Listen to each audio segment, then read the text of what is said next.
Rumors had swirled around the darknet for years that you could buy anything on the darknet, that you could buy drugs, that you could buy guns, that you could buy uranium, and also that you can buy murder. Well, a former Spokane doctor has been sentenced for hiring a hitman on the dark web to kidnap his estranged wife. A Nevada woman pleads guilty for paying $5,000 in Bitcoin to have her ex-husband killed. I think my wife shot herself. There's blood all over. All those crimes trace back to one place. A website on the dark web where you can hire a hitman.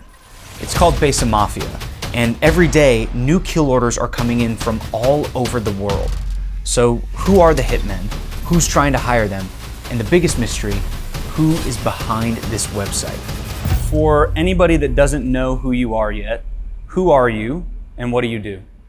That's actually a very good question, and a question that I've asked myself quite a lot of times.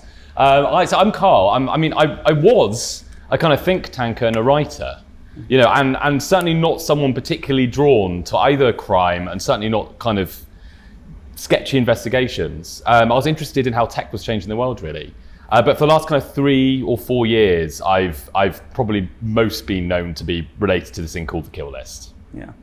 I want to talk about that, obviously. That's something that I'm sure a lot of people that are listening to this want to hear about. But I also want to know about some of the stuff that you did before that. Mm-hmm. So you were a think tanker and you were a writer. Mm-hmm. And I know that at some point you got involved in other cybercrime because you went on that ride along with the police to arrest that serial iCloud hacker. How did you get into the world of cybercrime? Via the extremely think tanky concept of power. So I was doing a lot of research up and down the country in the UK, basically looking at how government needed to change, society was having to shift, and everywhere I was looking, I could see that power was shifting. It was shifting like both who possessed it, but then also I thought kind of more deeply than that, what power even really was, like what it actually looked like and how it could be used. And so I took a year away. I kind of stepped away from the think tank and I was determined to write a book, basically trying to like analyze and diagnose and dissect a little bit as best as I could, like what was happening to power really in all the different parts of our life, in politics and in business and in money, warfare, and of course crime. Crime, that elemental and internal struggle between law enforcement and criminals. That's one place where power is always being competed over, of course. And I wanted to kind of understand what that looked like, that struggle for power, how tech was changing it from both perspectives. So I spent time with the police. I went on cybercrime raids with them, and I also got to know hackers, and other people that at least skirt, I suppose, the boundaries of criminality over the other side too. And so with the police, I really didn't want to just interview police officers. I wanted to see what it was like to actually go on a cybercrime raid. Like, what's the evidence that you need? How easy is it to do the investigation? What does a cyber criminal really look like? And what do they look like when they're being arrested? So I very, very nervously kind of got wedged in the back of a police car one day and went out for Operation Field Day. And so that was to arrest somebody that had been hacking into iCloud accounts or just cloud backups that people had their private information on, right? Yes, he was a serial iCloud hacker, extremely prolific one. He was hacking kind of dozens of iCloud accounts a week. He'd actually started a service to do what's called RIPs. So he would try and, through one means or another, try and kind of reverse engineer or guess the password of the users. And he would then basically go in the middle of the night and try and rip as much of their iCloud backup as he could by morning, and then reset the account without them even knowing. And he was doing that a lot. He was targeting his wife's friends, female friends, looking for private sexual photos. And then he started basically on a forum offering that service to other people as well. How long from the time that the police knew that this was happening to the time that you're in the back of that police car going to arrest this guy? What does that period of time look like? Hard to tell. The cybercrime officers tend to have it's maybe a dozen cases that they kind of jump in and out of. I imagine that in earnest, the investigation probably took about 3-4 months or so. And it was a reasonably complicated one. I mean, the man took a whole series of operational security precautions, and I can't really go into detail why, but the only reason that we were there, the only reason that he was caught was because he made one very stupid mistake. He had one slip up in his OPSEC, and that's what this police officer managed to find. Do you think that a lot of cyber criminals are in the realm of people that know what they're doing and they have the know-how to hide what they're doing? Or are they more like people that have kind of stumbled into this world and, are not exactly obfuscating their crimes? Well, cybercriminals or cybercriminals who are caught? That's a good point. Because I think there's a really big difference. Yeah. This guy's an interesting mix of both. So he was quite technically sophisticated on the one hand, but on the other, when he was caught, so we kind of found out around this guy's house.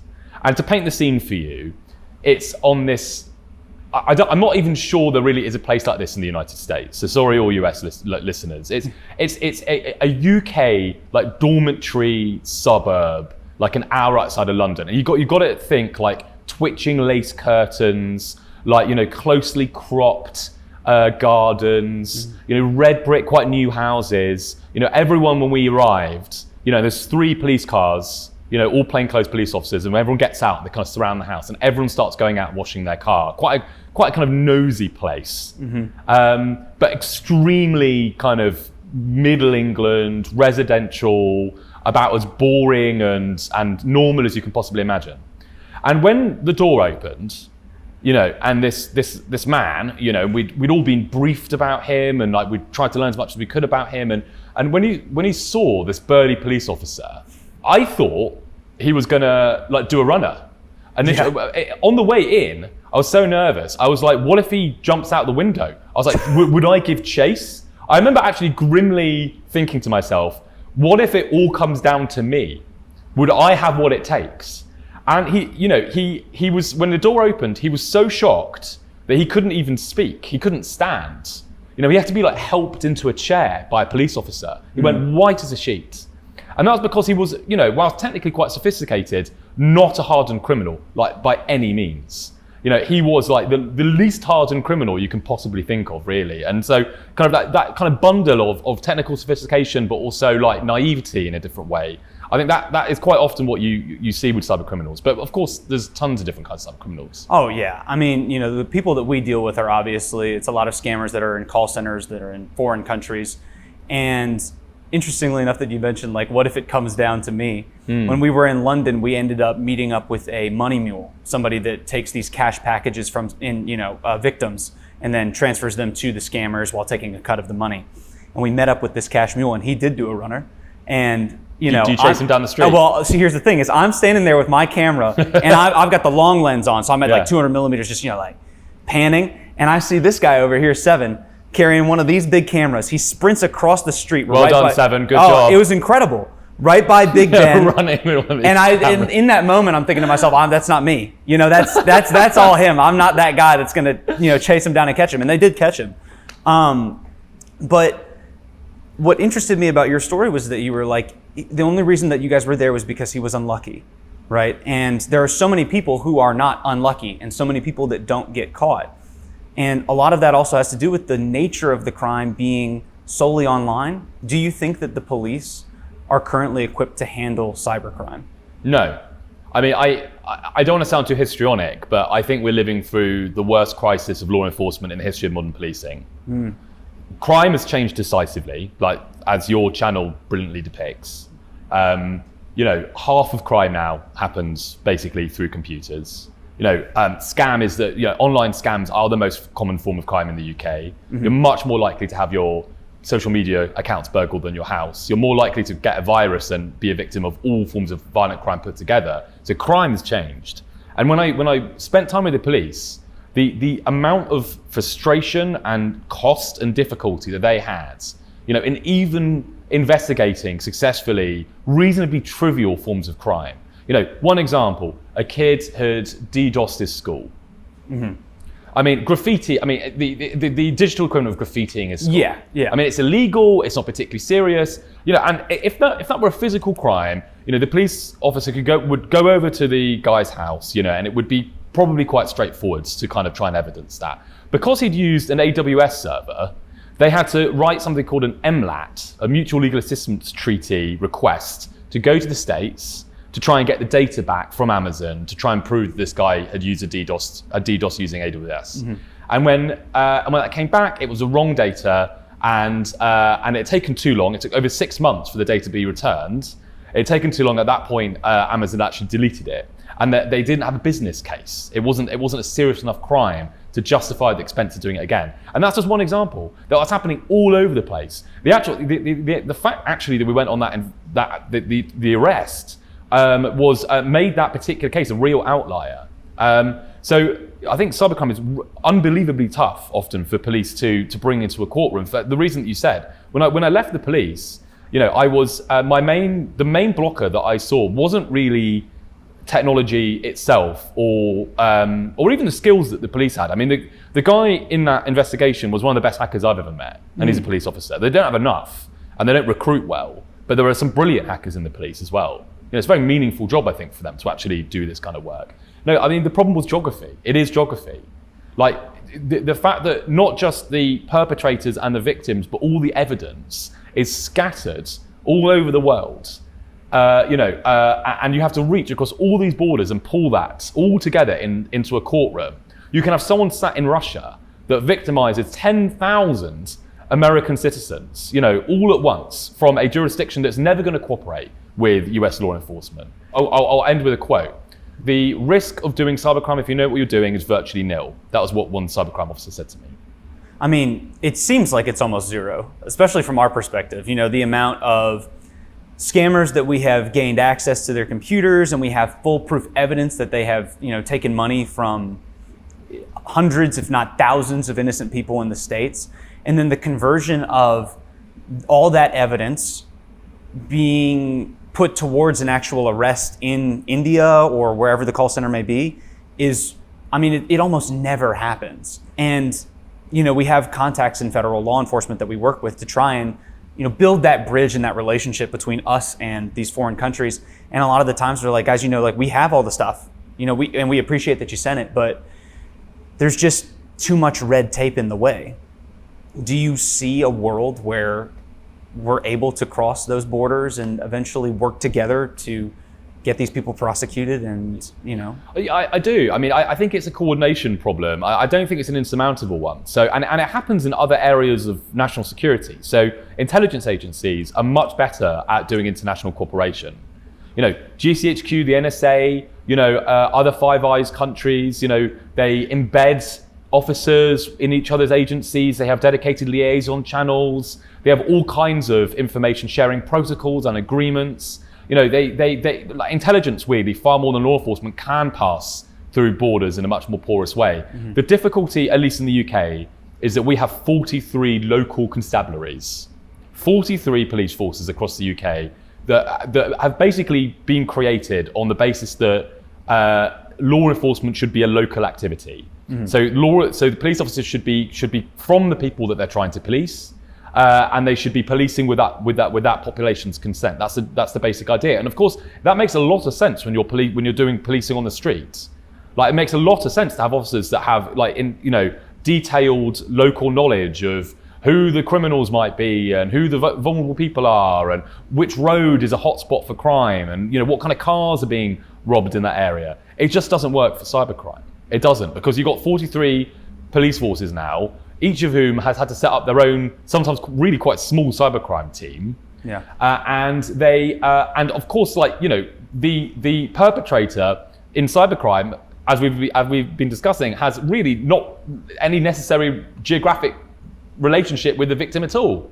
So it makes no sense for that, a local police force in the UK, just because a victim happens to be there, that has to, reach over to Russia or India to try and do something.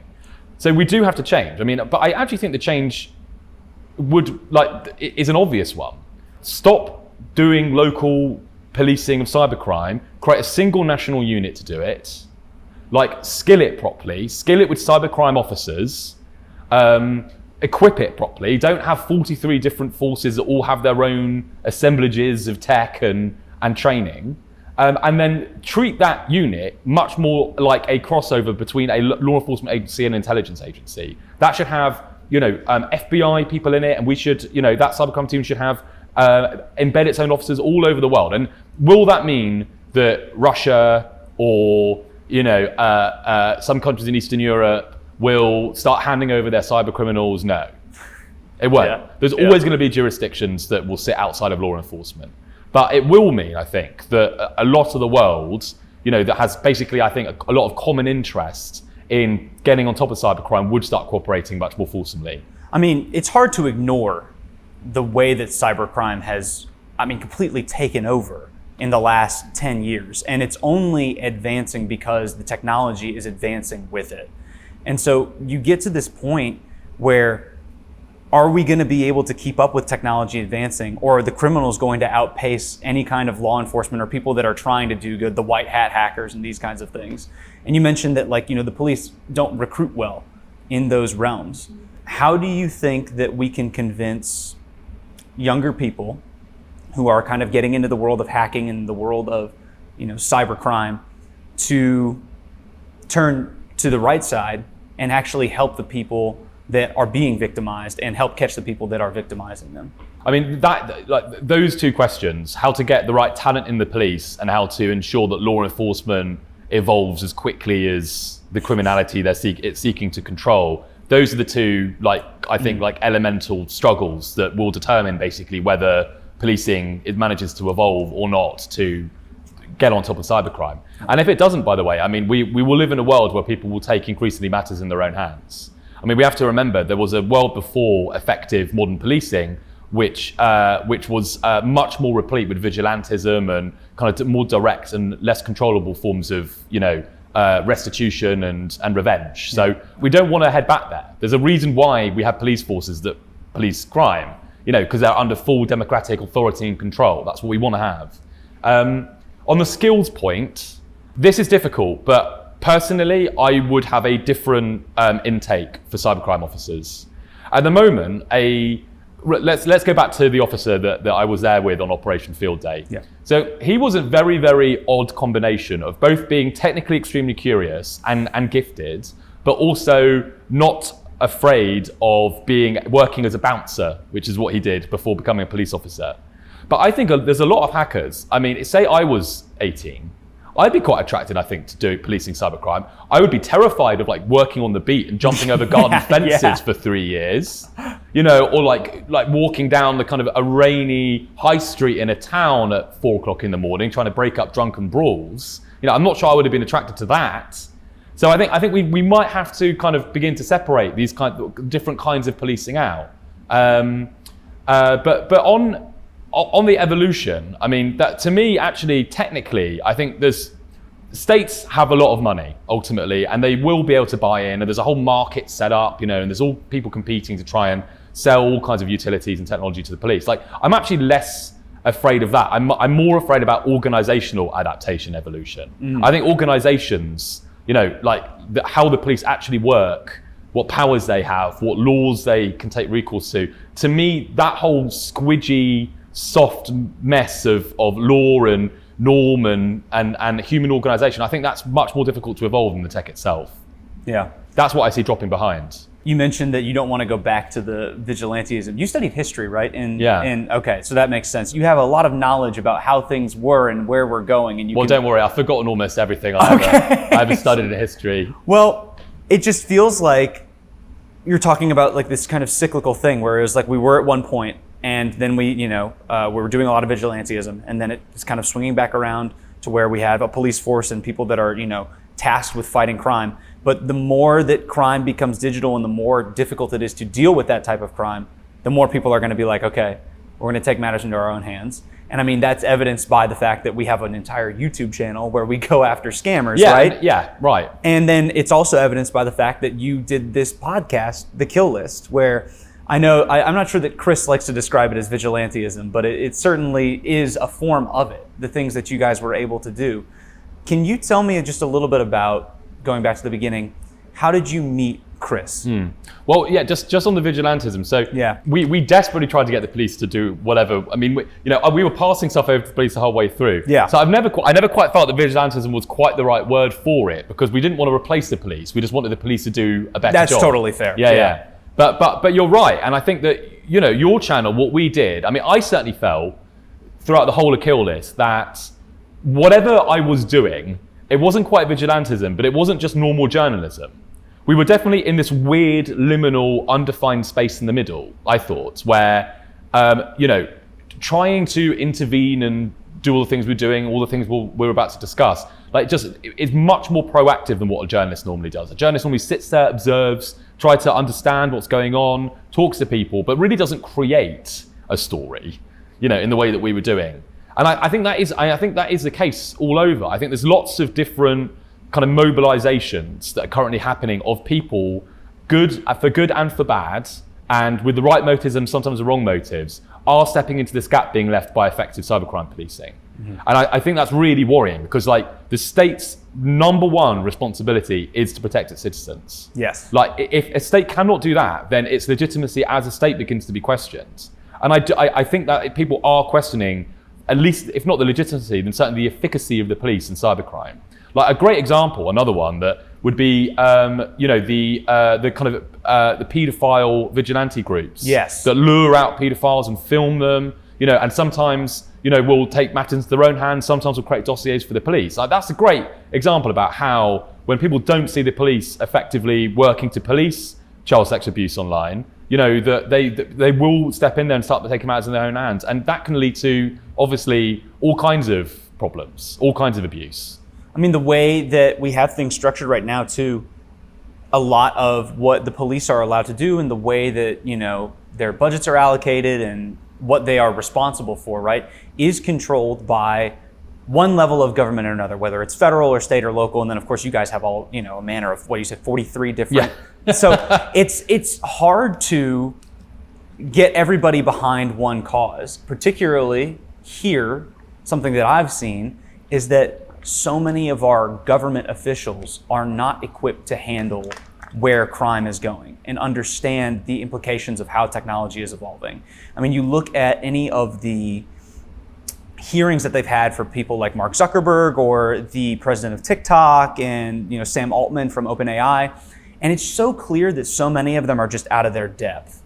I mean, do you see that in the UK too? The people that they're just not ready for this massive shift in technology and the way that crime is going? Yeah, no, for sure. And I think, in general, I think kind of parliamentarians, elected officials, have often, I think as many of us do, struggle with the pace of technological change. Yes. Yeah. I mean, to be honest, look, we're at DEF CON. I don't know what, you're wearing a Hacking Makes Me Happy t-shirt. I'm wearing a DEF CON t-shirt. Yeah. I'm struggling with the pace of technological change. Yeah, I can 100% agree with that. I imagine you guys are struggling with it. I mean, it's white hot, searing pace, and even if all parliamentarians had complete knowledge of technology tomorrow, the actual ways that we draft laws and how long that takes would still mean that things would be lagging. But they do for sure. I mean, I've got a think tank. I'm part of a think tank in the UK called Demos, and they have a whole AI parliamentary program really to try and upskill parliamentarians in this. What I would say a positive sign is that I think a lot of MPs know now that they have to spend more of their time really self-consciously and dedicatedly trying to track what's happening with technology. And I think kind of 15 years ago, I didn't get that sense that they knew that there was this kind of smoldering earthquake that was changing society in quite the same way that they do today. Now, I mean, you only have to look at any headline to know that generative AI is getting rid of a whole industry sector, or some huge critical national infrastructure hack has happened. It's hard to avoid the impression that society is changing very profoundly. I do wonder if it's just because I'm living through it right now, if it feels more apocalyptic than it actually is. Because I have a feeling that back when the internet started to become more prevalent, and obviously that would be the genesis of cybercrime generally, if people felt the same way, when the scams that we look at now as antiquated, like, an email scam from a Nigerian prince, we look at that and we go, who's falling for that now? If that is how we will feel about what's going on right now in 20 or 30 years, or if this really is some kind of, beginning of a huge shift in where crime is headed. Yeah, I mean, so I'll to resurrect my history degree one more time.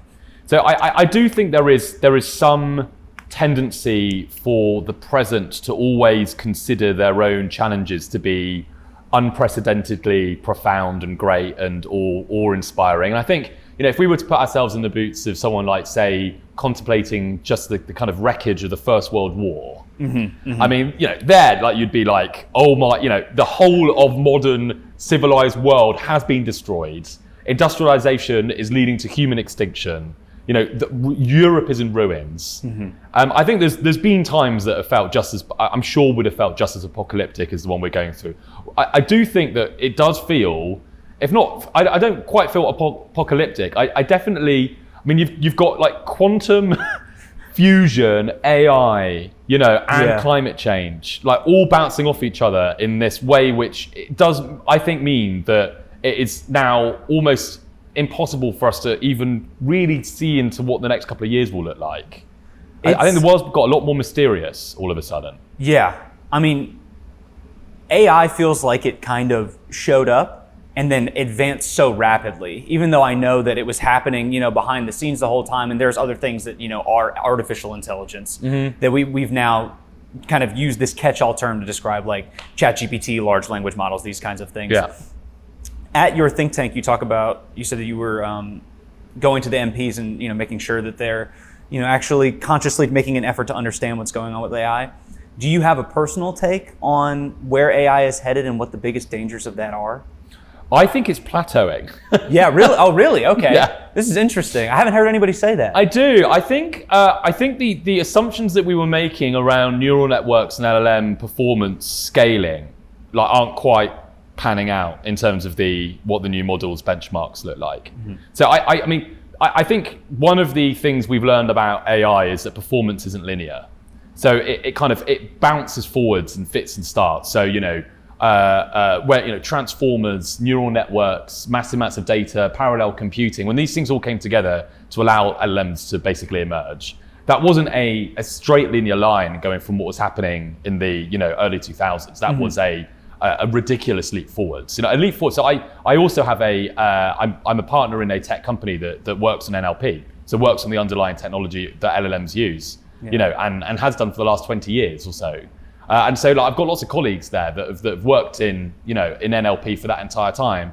So one of my colleagues, David, he started in NLP in 1982.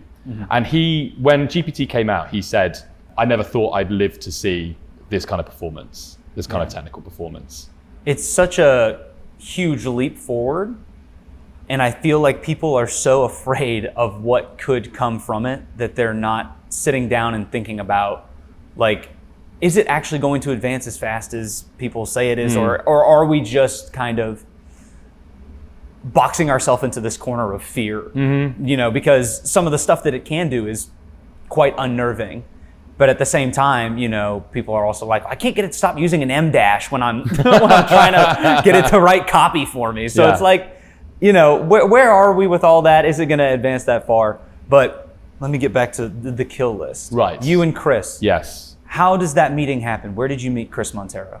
I first met him in a hot, overfilled pub just before Christmas in 2017.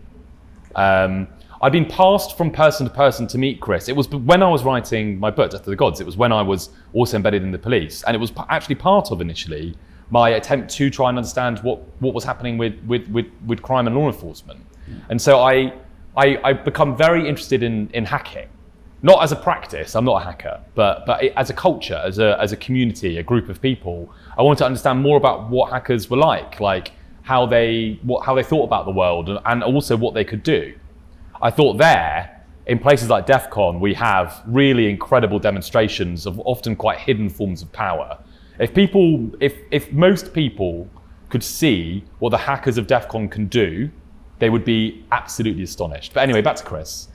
So first met Chris, and we were in this pub, and we were having a drink, and he kind of leaned over with a phone and kind of pointed to his phone, and it was of a image of a man holding a piece of paper with Chris's username on it, his kind of blogger username, pirate.london. And then the image goes pitch black for a second. And then the kind of camera pans up, it's night, and there's a thin line of fire streaking along the ground, and the camera pans up further and you see a car. and the fire reaches the car, and then the car bursts into flames. And now his username is held back up to the camera, this time eerily backlit by a torching car. That's my first meeting with Chris. That was basically 10 minutes in. That's a lot to handle. That was a lot to First time handle. that you meet somebody. Yeah. Hey, here's a video of somebody threatening my life. Right. And so that came from the person that had created this dark web hitman for hire site, right? Yes. So the person that had caused the video to be made, not the person that did it, is called Yura. Okay. Maybe he's here at DEF CON, who knows? But Yura, so it was a strange meeting, really, between him and Chris. So Chris had been kind of trying to debunk all these rumors and myths about the darknet. There's lots of things that people say about the darknet, about what you can get on there, what you can see on there, that Chris thought weren't true. Mm-hmm. That the kind of actual cybercrime economics didn't pan out.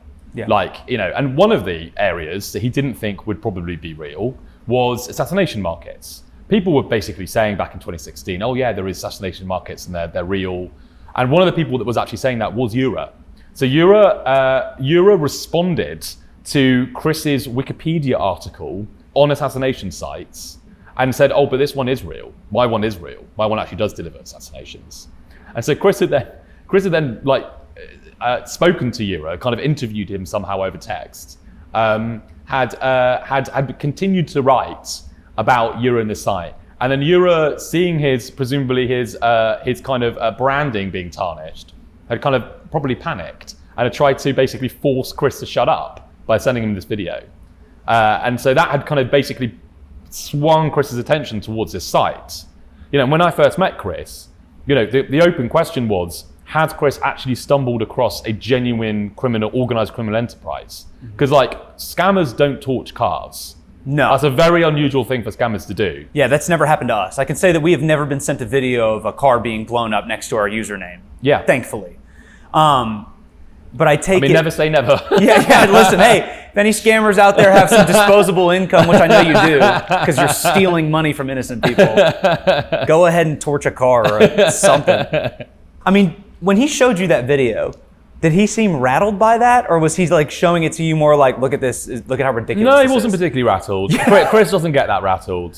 He was like, we didn't know if it was real. We didn't know if the site was real. So there was, don't get me wrong. Me and Chris we don't get, we're not lunatics. Yeah. We very much value our own safety. So he was definitely interested in the question of whether this was the mafia, or some scammers trying to behave like the mafia. Yeah.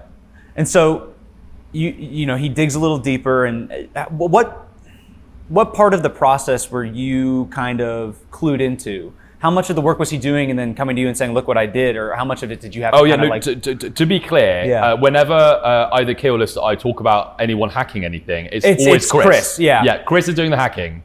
I do not tell him to do the hacking. Yeah. I deal with the aftermath of it. So yeah. No, it was Chris. I was talking to him, and I can't technically add to what Chris can do.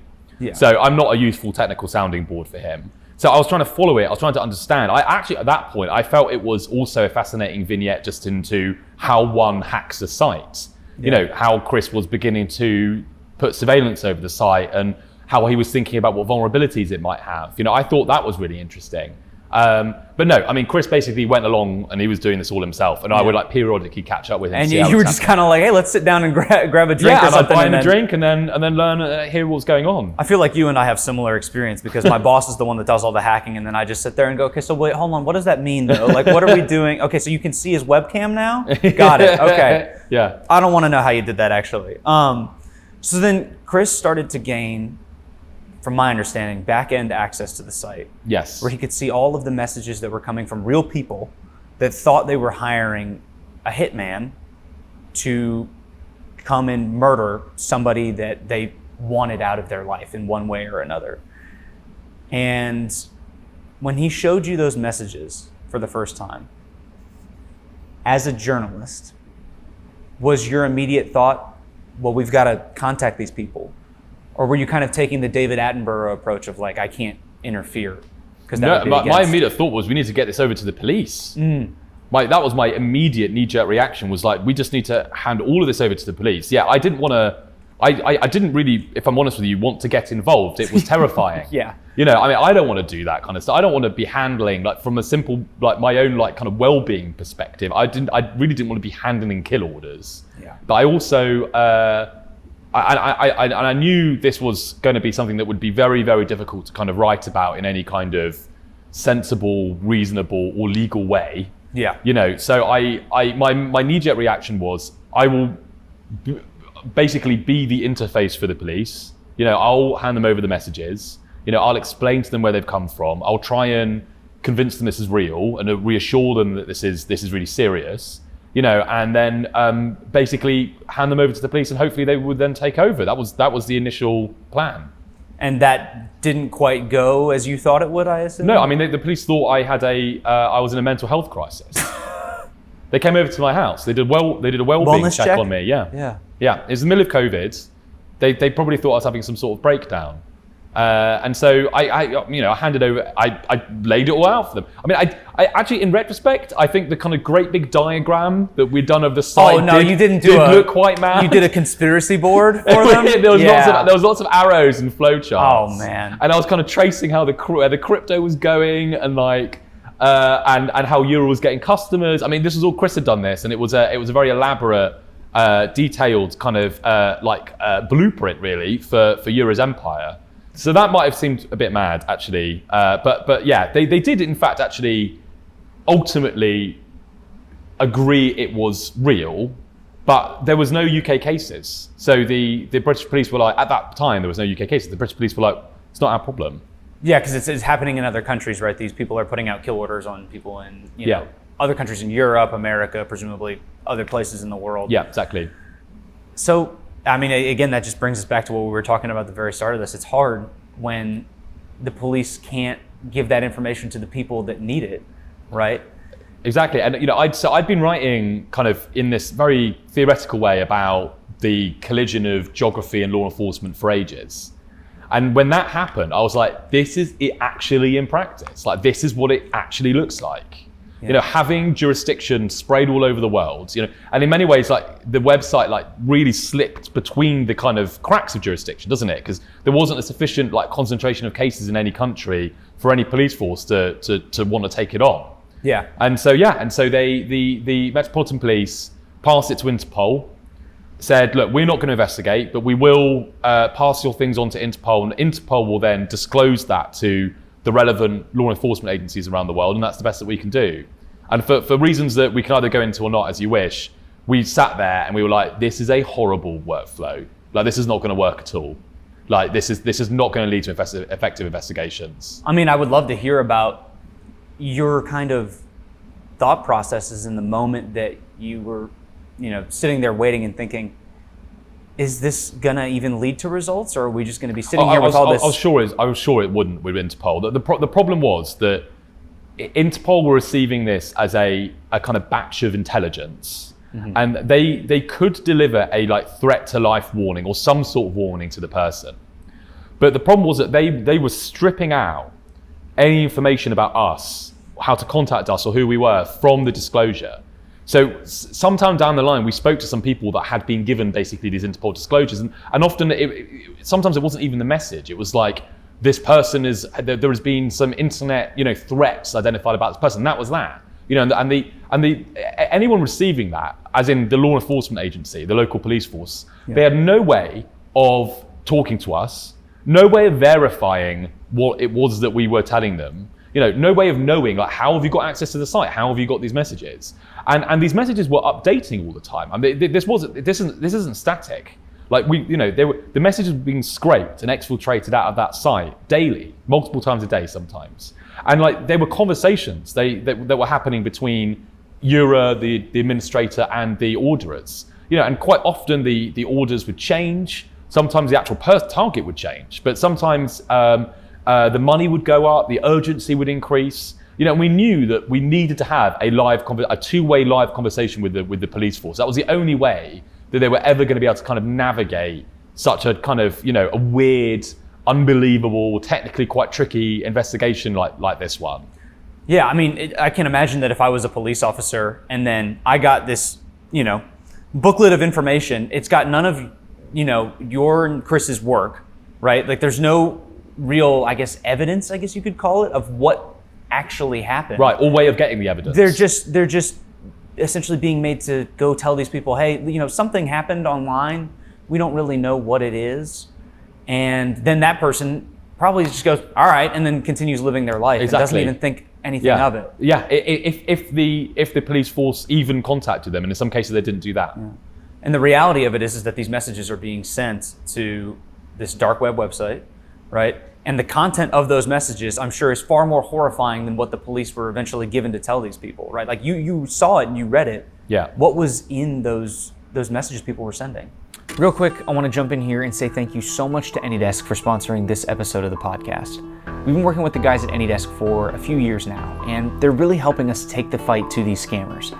Plus, I have got to spend a ton of time with their team, and I can tell you that from the top down, these guys care about helping people. They've done so much to disrupt scam operations, and we've seen a really sharp decline in the number of scammers using AnyDesk. What they're doing is working. So if you're in the IT space or you just need remote access software, you should definitely check them out. Their stuff is top notch, and they're always introducing brand new features to help boost your productivity. So once again, thank you so much to AnyDesk for sponsoring this episode of the podcast. Let's jump back into the conversation with Carl Miller. Well, some of them are curt, clipped, forensic, specific pattern of life information, identifying photos, address and name, obviously. Sometimes kind of, like specific movements they might be making, vulnerabilities they might have. Some of them are long, lurid, grotesque, months-long dialogues between Euro and the person using the site. And that they would stray into fantasy, they'd stray into justification. I think in a horrible way, I could see the idea of killing someone becoming normalized in those conversations as well. Like, Euro would always respond in this kind of however he thought that a proper hitman would respond. So it was always like kind of practically, tell us more about their defenses and things. So he wasn't like particularly encouraging them, but he would like be responding to their request to have someone killed as if that was a perfectly normal transaction. And you can kind of see in some of the messages, like it becomes more normal to the person over the course of that kind of conversation. And would be very long. Like some of these conversations, if I printed them out, there'd be 20 pages of back and forth. Of just an initial message being like, I need this person killed, and then 20 pages of back and forth between them and Euro. Here's why I need this bitch dead. And then exactly. and then just like constantly trying to justify to themselves, no, this is this I need to do has this. deeply wronged me. Yeah. You don't know what this person has done to me. You don't know how important it is for this person to go away. You don't understand how justifiable it is for this person to be killed. Yeah. And so then all throughout this, Euro's, I assume, asking for payment, some kind of Bitcoin transaction or cryptocurrency in order to pay for the hit. Yeah, all and Bitcoin. That's the scam, right? It's like he's just taking the money and no one's ever actually getting, a hitman sent out. So he had a whole upsell methodology. So he'd take money, he'd string you along, and then on the day of the hit, some crisis would happen. The hitmen would have to pull out. They'd lose their weapons. They'd have to fly to a new country, and he'd be like, look, everything's, I'm sorry about that. They've had to pull out. But for additional 1.5 Bitcoin, I have a military trained group that's going to take over and they'll be there next week. Yeah. And so he'd keep doing that. And then sometimes when that reached the end of the road, he'd turn around and be like, look, buddy, it's a scam. And you need to pay me 2 more Bitcoin. I'm going to tell everyone about it. So he would extort the people. He'd try to extort the people. And then sometimes he would then try and recruit them to help run the site. That's so fascinating. Yeah, like there was one person that he turned to in the midst of all of this and said, look, I'm sorry, your killing didn't happen, and I'm going to need you to say that you've binned that ambition. Yeah. But if you have, how would you feel about helping me run the site and respond to some of the messages? That's so weird.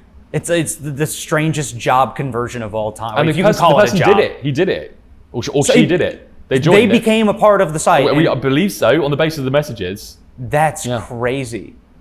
To go from I need to have this person killed, and then Yeah, to just turn around and say, actually, no, I will help with this scam. I'm done with the whole. He was running a thing. franchise model, and so that's actually, to draw full circle, where the burning car comes from.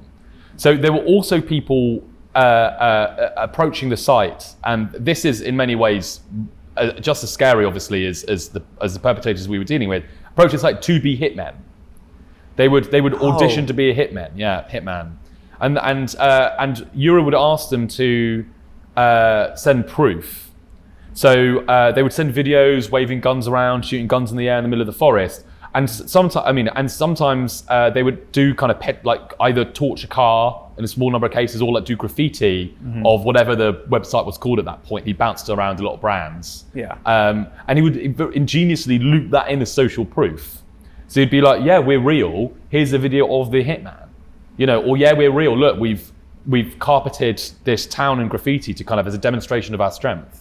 So he basically just created a business model where not only was he running a scam about fake hitmen, but he was also running a fake hitman scam by pretending to recruit hitmen. That's so... Yeah, so he was deep in levels of this. So rather than like trying to connect up supply and demand, he used both supply and demand and looped those into the scam. Yeah. So at this point, you and Chris have handed over the information to the police. Mm-hmm. It's gone through Interpol, and you're pretty confident that it's not going to either get to the people that need to hear it, or the information that they're going to get isn't going to be enough. Yeah. So at what point do you sit down and decide, well, we have to do something? Quite soon. I mean, it's kind of, now in retrospect, it's easy to kind of present or talk about these things as if it was a kind of series of like clear, rational decisions. But to be honest, to bring people listening to this, like into that moment, you've got to kind of imagine this is frenetically urgent. Yeah. Like we're basically panicking in many ways. We can see the messages kind of extending, in length, and payments being added like all the time. And so I think quite quickly we realized that we couldn't step away. I mean, I think I always knew that was going to be the case for me. I don't think any of us thought we could wash our hands of this. Like these people, they didn't know. They didn't know that someone was trying to kill them. And they'd become in a way human for us. We were reading the orders. And the other horrible thing, in a way, that these documents do is they bring you into the kind of grotesque world of the perpetrator, but they also humanize the target, because they're not just a name on a spreadsheet as you read about their lives. You can see them for a start. So there's always an identifying photograph, and that's almost always a Facebook profile picture. And they're nice photos. I mean, these are like these people relaxed, happy, surrounded by their family, smiling at the camera on a holiday. I think there was one in Vegas in a casino. Oh, wow. Yeah. And so like you develop this kind of parasocial relationship with that person. You begin to feel for them, even if you have never met them. Like you just don't think that you can live with yourself. I think we all thought if we could just step away and just pretend like, we were the only people that could do something to help them. Yeah. So we basically, it was probably the hardest professional decision I've had to make, but we decided that the only thing for it would be to make direct contact with them ourselves. And you guys knew about what had happened to Amy Allwine at this point too, Yeah. right? Do you mind talking about that a little bit? I know that that's kind of at least for me, when I was listening to the podcast, that felt like such a catalyst for why you knew you had to do something. Yes. So Amy, Amy's case was the reason we began the podcast with it is that it was like foremost in all of our memories when we were making all of these decisions. It was Amy's, what happened to Amy that meant that we knew that the perpetrators could be really serious, also that the police investigation could be bungled, and that if we didn't act, some of these people might get really hurt or even killed. So Amy was killed by a user of the site called Dog Day God. All of this actually happens somewhat before. This happens in 2016. This happened somewhat before Chris's access to the site with us. This is all 2020. But a user called Dog Day God had loaded Amy up on the site, paid money for her to be killed, and that had been disclosed to the FBI and the police, that order, at the time. And the police had driven to her home and had said, we don't exactly know what the police said, but we think that they didn't say clearly a darknet order has been intercepted that is naming you as its target. We think they went there and were somewhat vaguer about these internet threats that were being, as if, there was just someone kind of posting. Oh yeah, we know where you live and we're gonna show up. Yeah. Nothing super concrete. Someone wants you dead. Yeah, and more like there's these things that have been said about you on the internet in public, rather than we have intercepted an order that in secret is trying to have. Yeah, something that happened that was which is obviously private. very different in its nature. Yes, that thing represents and the danger that it might be. Yeah. So the police told Amy to purchase a firearm for her protection. And then 2 weeks after that meeting, the police are called to the house, and Amy is, in an apparent suicide, has shot herself with that very weapon. And then obviously that turned out to be the person that wanted her dead, right? It wasn't a suicide. Stephen Allwine, yes, her husband, is now in prison. And so I can imagine for you and for Chris that knowing that these people were capable of saying, you know what, if someone else isn't going to pull the trigger, I'll do it, was a huge motivating factor to say, we need to, make contact with these people and make sure that they're okay. Because there's a very real possibility that, as these messages are streaming in, you're saying, 20 pages of messages, that at some point the person gets fed up and just goes out and does it themselves. And that's what was freaking us out more than anything else, was the prospect. We could see in these conversations the order is becoming like more and more agitated with Eura and less believing that the hit would happen, as had happened with Stephen Allwine. Yeah.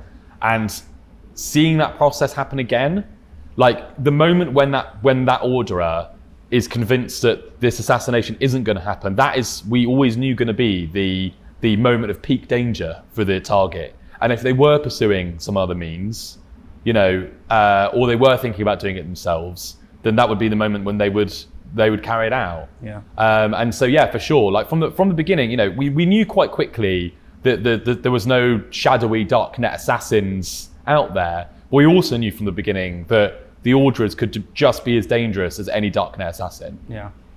What was the decision like, if there was one at all, between you and Chris about who was going to be the one to contact these people, who was going to have to do the talking on the phone? I think that was always going to be me. Yeah, Chris had no interest in doing that. Yeah, I think because I was a journalist, I think we felt that, not that it actually panned out to be true, but we felt like I would have a bit more of an ability to convince the people that this was a legit kind of disclosure that we were trying to make. Yeah. So that was the idea. I mean, we worked quite hard on what the approach looked like. So we wrote this script with a psychologist. I was really afraid. I was actually afraid of two things during these calls. Mm-hmm. Number one, that simply being told that someone's trying to kill you would be, as I imagine it would be for me, like the single worst thing that you would ever hear in your life. Yeah. And that would throw someone into a state of like catatonic, collapse or maybe rage, and they would then take matters into their own hands. I was really afraid of that, like the emotional reaction it was going to have. I was also really afraid that just like with Stephen Allwine, that the warning would be heard by the perpetrator. Yeah.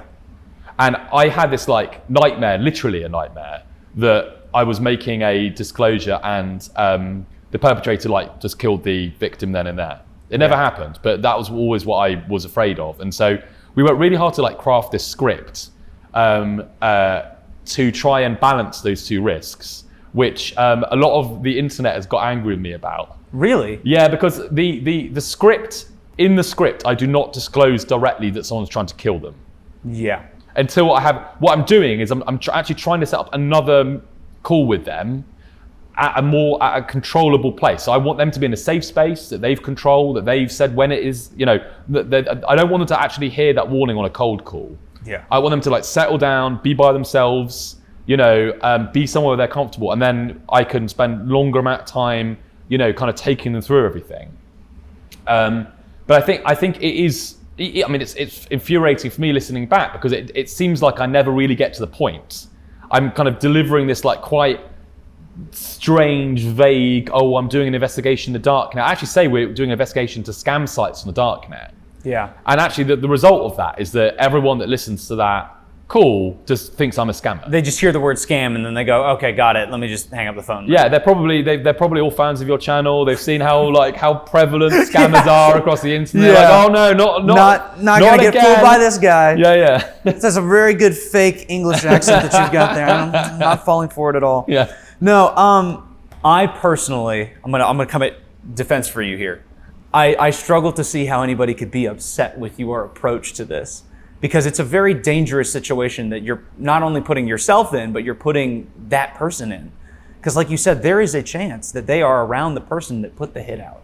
And while it may not have been particularly effective at the outset, I don't think that anybody should blame you for, trying to soften that blow. People can blame me, not blame me. I mean, I genuinely don't really care. But no, I mean, I stand by the approach. I mean, I think we were, in retrospect, we were solving the wrong problem. Yeah. The problem we were solving is the ones that I've just mentioned. Like, what I actually didn't anticipate was that no one would believe us. It was a crazy thing to hear on the phone. It's a crazy thing to hear on the phone. It was peak COVID. There were lots of scams happening at that point, of course. Yeah. But I suppose, like, being in the middle of it and obviously being like totally convinced that the orders are genuine and having seen all of the investigation, I just simply hadn't quite realized like how fantastical this was going to sound to people. That is something to consider, is like you had all the information, you knew that this was real and you knew that it was a very active threat. Yeah. But for these people, they had zero knowledge of what you could see or what Chris had figured out. And so for them, it probably did just sound like, I mean, I don't really know what the scam would be there, but it does, I guess it could sound like a scam coming from that perspective. No, I know. And they kept saying things like, I don't want to give you any like survey data. And I was like, I don't want any survey not a data. survey. I am trying to give you information. I mean, there was one case where he found it so hilarious that he started like pranking me back with his friends. They were like prank calling you. They thought you were a scammer. And obviously I had to answer because like I didn't know, I mean, I have to try and warn him and he's phoning me. So I have to pick up the phone. Yeah. So, but he'd phoned me like, he'd had like a drink with his friends and like, he's like, oh, this crazy guy phoned me earlier today. I could hear them all laughing in the background. That's so wild. And I'm trying to be like, this the reality is this guy's life is in danger and his friends are all laughing and one of them is probably like, yo, he figured it out. He knows what I did. Right. Do you remember when you were kind of reevaluating your approach, trying to figure out how do we get these people to believe you? Was there a breakthrough moment where you were like, we're going to have to go see these people in person or it's not going to work? Yes. I mean, I think it was clear that we needed to act less like a scammer. And so obviously approaching people physically would kind of, cause us to like deprofile us from being a scammer. Yeah. The problem was that this is like in the middle of COVID. Yeah. And all these cases are scattered all over the world, so there was literally no way that we could go and physically meet them face to face. And so we changed strategy to send people, local producers, to go meet people face to face. Is there something more nerve-wracking for you sending other people out to essentially make contact with these folks? Because when you're the one making the phone call, it's like, well, I'm in control and I know what's going to happen because I'm the one here that's responsible. But was there something scary about sending other people? Massively scary. Yeah. Massively scary. Totally terrifying. I mean, we're asking these people to go physically into a context. The only thing we know about that context is that it's dangerous. We don't know who the perpetrator is. We don't know who the victim is. We don't know what the circumstances are. And there's very little that we can tell the local journalists that will really help them. The kill list, this whole story, it does make you physically, it makes you confront obviously some of the worst parts of human nature. But it also, I think, does shine a light on some of the best. And those local journalists, not a single one of them said no. These are people often in their mid-20s, early 20s, like young journalists, and every single one of them, once they heard the story and once they realized what was at stake, did something that I don't know if I could have done that. Like just, and it was scary for them. It was terrifying for them. I'd often be on a call with them, and they'd be in their car, parked outside of the victim's house, ready to go in. One of them told me, he's like, my heart's beating out of my chest. He's like, this is absolutely horrible. And it kind of the fact that they went on and knocked on that door and did that and willingly stepped into those contexts time after time after time, I think that is just such a tremendous tableau of courage. And I think it does highlight the kind of overarching idea that yes, there are these horrible parts of humanity, like you said, but at the end of the day, there are humans that care about other humans and will do what they have to do in order to, make sure those people are protected. I think a lot about, in our office, when we have access to a scammer, oftentimes they'll have their mobile dialer up on the screen and we can see the number of the victim, the person that they're talking to. And as soon as it becomes clear that victim is going to go through with the scam, I mean, it's everybody in the office is getting their phone out and dialing that number and trying to get in contact with that person and make sure that they don't. Mm-hmm. We did an event where we hosted about 100, regular folks that were just interested in the idea of scams, and we rented out some space in an office in Tampa. And I remember they were all calling scammers all day, and there would be times when we would have access and say, hey, there's a victim. And everybody would immediately jump in and be calling that number, trying to get in contact with that person and let them know, hey, you're being scammed. And, we want to just, make sure that you're okay and that you're safe and understand what's going on. And obviously that's I won't say it's it's a much lower stakes, issue. It's not somebody's life that's in danger, but it is their livelihood, yeah, right? Not necessarily. I mean, exactly. And I think whatever the stakes, being driven by that kind of just basic human concern for someone, that is much more, I think, a common human trait than the depravities of the I would say that you would be hard pressed to find somebody that's like, oh yeah, no, I wanted to put out a hit on somebody, and it would be much easier to find somebody that says, no, I would 100% be willing to show up and tell somebody, listen, your life is in danger, even if it meant, putting themselves at risk. Yeah. Because that just shows, how much people can care for other people. For sure.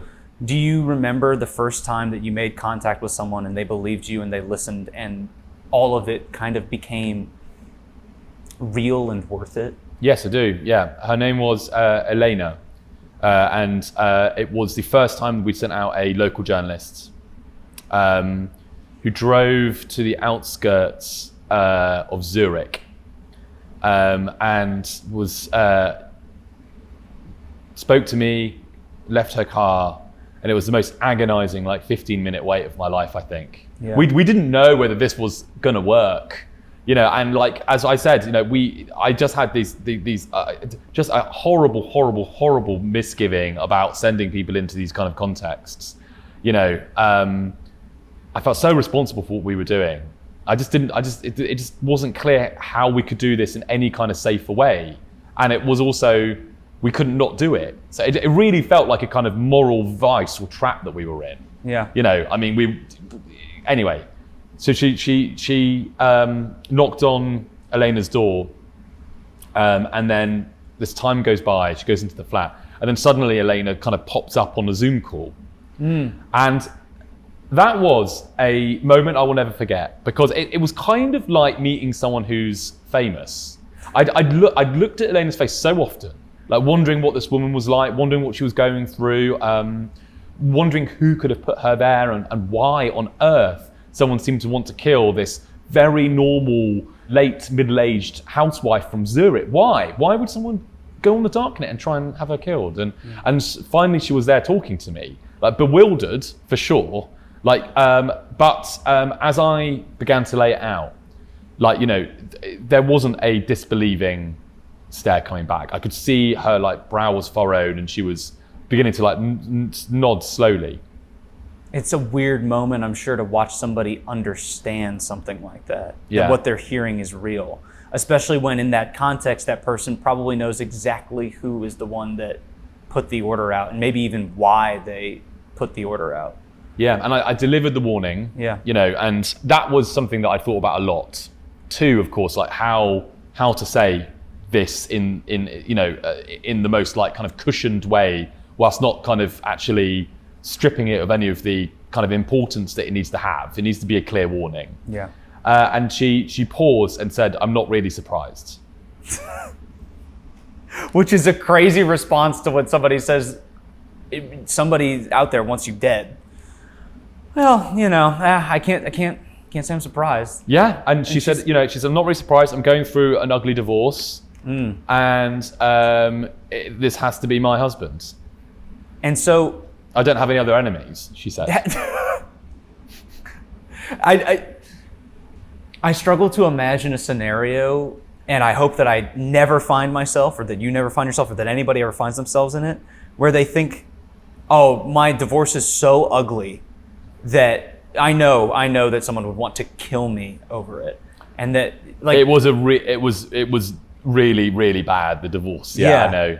But to be so matter of fact about the idea that somebody would even want to put out a hit on you is just shocking. And I'm sure for you in that moment was like otherworldly almost, being like, this whole time I thought you were worried about this person having like a catastrophic breakdown over hearing that news, and really at the end of it, it was just this woman that was like, "Yeah, I can understand why that might happen." Yeah, I mean, there was actually a rush of relief in the like she had believed us. That was the first time anyone hadn't laughed, at the warning, and the idea that it did actually like slot into a kind of wider context, like of course was terrible that this context existed. Yeah. But on the other hand, like at least now, like she does actually believe this is true, and we can do something about this. We can go to the police. Like we can work with her to try and make her safer.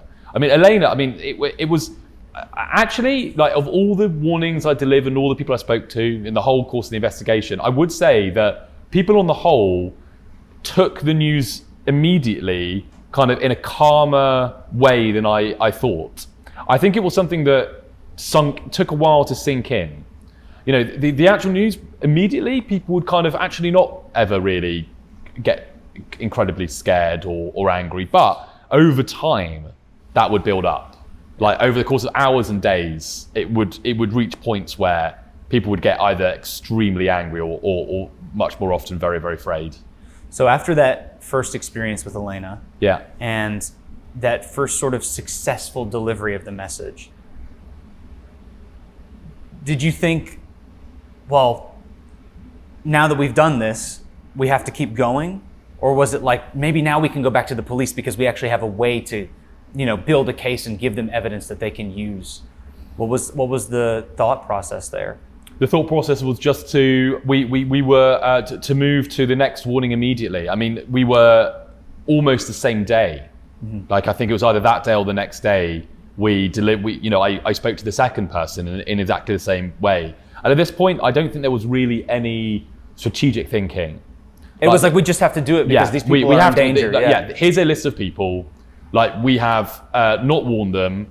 Like, the payments are there. They need to be warned now. And we're just we're gonna just build an individual approach effort with each of them, warn them, and then each of these threads in a sense will then evolve in one way or another. So we will start working with the police, hopefully, we'll talk to them and we'll try and see what we can do to help. How many warnings did you end up delivering in total over the course of those years that you guys were doing this? Gosh, you know what? I haven't actually counted them. Oh, really? Yeah. But it's got to be hundreds. Well, so in the end, we disclosed 175 kill orders, paid for kill orders to the police, mm-hmm. one way or another. Yeah. But in terms of direct warnings, I don't know, maybe a dozen or two. Because we start working with the FBI. That's right. Yeah. Would you say that there was a bit of relief when you were able to start doing these disclosures to the police and not having to directly interact necessarily with the people who were these would-be victims of the kill orders? Absolutely. Yeah. Absolutely. I mean, it is the worst thing I've ever had to do. Yeah. I mean, it's terrible. I mean, it's every time you do it, it throws this kind of shadow over your, kind of before you go for a really horrible operation or something like that, you think about it for kind of days or weeks beforehand. It kind of felt like that. It would never be out of my mind. I'd be there having breakfast and know in 2 days I was going to have to make this call. To go do this, yeah. And so, just from a personal point of view, yes, that was great. But also just the police are set up to like deliver difficult information in safe ways. Like us, like directly reaching these people, you know, for all the reasons we've been discussing, the fact that the perpetrator might be there. You know, basically, I felt that us continuing to do what we were doing, there was only so many times we could roll that dice. Like sooner or later, I thought we were going to get someone killed. Yeah, and obviously, the police, when they deliver this message, they now have that information that they couldn't have had before when you guys had first tried to do the disclosures, right? And I'm sure that helped them out a lot. So we said it was 175 disclosures to the police, and that led to how many people being arrested? 34 people convicted. Convicted, and I mean just a ton of jail time from that, I assume. Yeah, about 180 years, I think now. One thing that I think about when it comes to this is the relation of how the police handle something like this, where somebody is putting out a hit on somebody else's life, an alleged hit, right? And that person is then arrested, obviously, because there is a transaction there that shows that they had the intent to have this person killed. And those people serve jail time. But there are crimes within what we do, you know, scammers, where money mules will go and pick up a package full of cash, right, that is from a victim, and then transfer that money to the scammers. We talked about it a little bit earlier. But if we essentially set up a meeting with a money mule where they believe they're about to pick up a package with $50,000, and they believe that it is from a genuine victim, you know, because Pierogi is doing some kind of social engineering on a scammer to say, oh, I'm going to send the $50,000, and they're like, great, we'll send somebody to your house. Those people so often get away scot-free because it falls under this category of like, well, there's no real money. You guys never actually had any money, even though the person believed that it was real in their head. The police can't do anything about it. And I wonder if, again, this is a completely different level of crime. It's not murder, but it is somebody's life savings. And that person that's showing up there is fully willing to believe that they're about to take that away from them. And if that will ever be treated at the same level as, you know, taking somebody's life savings away, right? Right, exactly. And in the kill list, like quite often the fact that the site was a scam and had no reasonable prospect of actually sending out assassins was like used by the defense, you know, as a way of trying to mitigate the crime. Whereas, of course, as you say, in the intent of the purchaser, it's real, right? Of course, it's real. They wouldn't be using the site if they knew it was a scam. You know, they're completely convinced it's real. That's why they're paying money. Yeah. I mean, look, I often don't talk about the sentencing because, like, I think, you know, in general, judicial systems kind of, you know, need to get on and do what they're going to do, and it's easy to have like knee-jerk responses to sentences. Of course. And it's, you know, these are difficult, complex kind of legal judgments that are often made. But I mean, to me, this is a conspiracy to commit murder.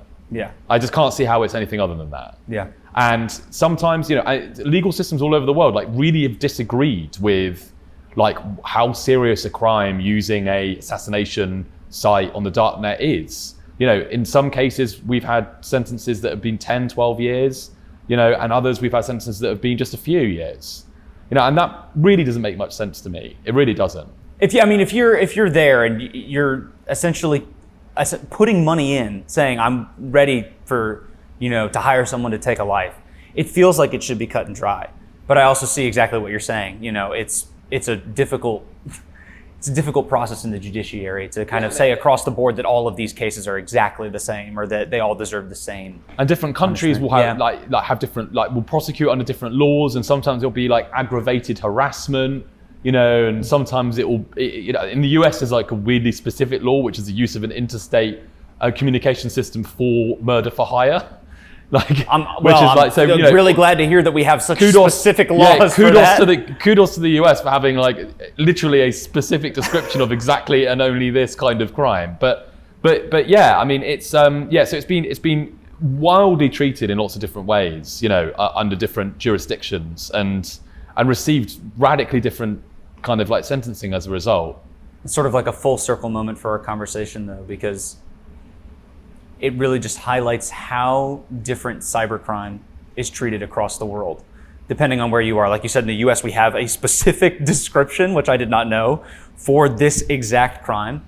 But there are probably other countries where, it's barely even considered a crime, and it might even be like their level of a misdemeanor. It doesn't, quite stack up to how we view it in the US. Right, and these are the convictions. And so, so 34 convictions, 175 kill orders. In lots of cases, the police have not got anyone. Yeah. And in some of those cases, and you're probably realizing I have to be vaguer about the cases that haven't been prosecuted. Totally understand, yeah. Contempt of court is a thing. I think there's tons of, it's really reasonably clear who it would be. And there's quite a lot of evidence that we can see to mean that there really should be a prosecution being brought, or at least it's bewildering to us that there isn't. Yeah. And yet there are, police forces have not actually managed to convert all of that actually into a prosecution. And that means that for a lot of the people on the kill list, their time on the kill list in a sense hasn't ended. The person that put them there is still out there. They've not received any justice. And, I think in the minds of at least some of them, they're still worried that this person is, still dedicatedly trying to find a way of having them killed. What if we just ended it there, just on that bleak note? Yeah, just a bit of a bleak note. No, I wanna ask you about anything that you're doing now, post kill list.